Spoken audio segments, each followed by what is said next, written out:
హుజురాబాద్ మాజీ MLA BJP leader Etela Rajender sir ఎంపీగా పోటీ చేస్తా అంటున్నాడు. మా పార్టీ అధిష్టానం ఆదేశిస్తే వచ్చే పార్లమెంట్ ఎన్నికల్లో పోటీ చేస్తా అని చెప్తున్నాడు. ఒక తీరుగా హన్మకొండ జిల్లా కమలాపూర్లో ఈ మాటలు అనుకొచ్చిండు సారు. ప్రజల ఆశీర్వాదంతో ముందుకు పోతా, పోటీ చేయాలన్నా వద్దా, ఎక్కడికెళ్ళి పోటీ చేయాలనేది అధిష్టానం నిర్ణయిస్తుంది. ఎవరి దగ్గర ఎంత కెపాసిటీ ఉన్నది, ఎవరు మోతవెరి, ఎవరు డోల్లా అన్న సంగతి పార్టీకి మొత్తం ఎరుకున్నదని అంటున్నాడు. 2021 ఉప ఎన్నికలు గెలిచిన తర్వాత హుజురాబాద్ నియోజకవర్గం మీద, నా మీద మాజీ ముఖ్యమంత్రి కేసీఆర్ పగబట్టిండు, అందుకే నన్ను ఓడగొట్టిండు అని అంటున్నాడు. అసలు కేసీఆరే ఎమ్మెల్యేల హక్కులను గంగల కలిపిండు అని గరమేండు. గెలిచిన ఎమ్మెల్యే పని చేయకుండా అడ్డం పడ్డాడు. జిల్లా నుంచి నియోజకవర్గ స్థాయి అధికారుల దాకా నేను చెప్పిన పని చెయ్యొద్దు అని బెదిరించిన దుమ్మెత్తి పోసిండు. కళ్యాణ లక్ష్మి చెక్కుల మీద సంతకాలు చేసేది నేనైతే పంపిణీ చేసేది బీఆర్ఎస్ వాళ్ళని రందిపడ్డాడు. కేసీఆర్ చేయబట్టి ఎక్కడ కూడా అధికారికమైన కార్యాలు చేయలేకపోయినా అని గోసెల్ల పోసుకున్నాడు పాపం. అయితే హుజురాబాద్ లో ఓడిపోయే వరకు ఈటలను పార్టీ పట్టించుకుంటలేదనే టాక్ వినబడుతున్నది జోరుగా. బీజేపీలో ఈటలను ఎవరు కాంతలేరు, అందుకే ఏం చేయాలో అర్థం కాక పరిశాన్ అవుతున్నారని ఇంకొందరు గుసగుసలు పెట్టుకుంటున్నారు.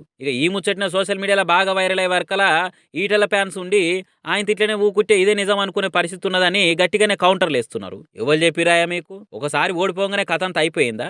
అట్లనే కేసీఆర్ కూడా పోటీ చేసిన కామారెడ్డిలో ఓడిపోయింది. ఈసారి ఆయన కథ కూడా ఓడిపోయినట్టేనా? ఇక ఆయన చూడు ఎంపీగా పోటీ చేస్తాను మా సార్ తయారుగా ఉన్నాడు, ఈసారి గెలిస్తే ఇట్లా ఢిల్లీ లెవెల్ అనే చక్రం తిప్పుతారు చూడు మా సార్ అని ఎలివేషన్లు ఇస్తున్నారు. మరి చూడాలి పువ్వు గుర్తు హైకమాండ్ ఈటల సార్కు ఆయన అనుకున్నట్టే ఎంపీ టికెట్ ఇస్తుందా లేదా అనేది రేపు తెలుస్తుంది. ఇక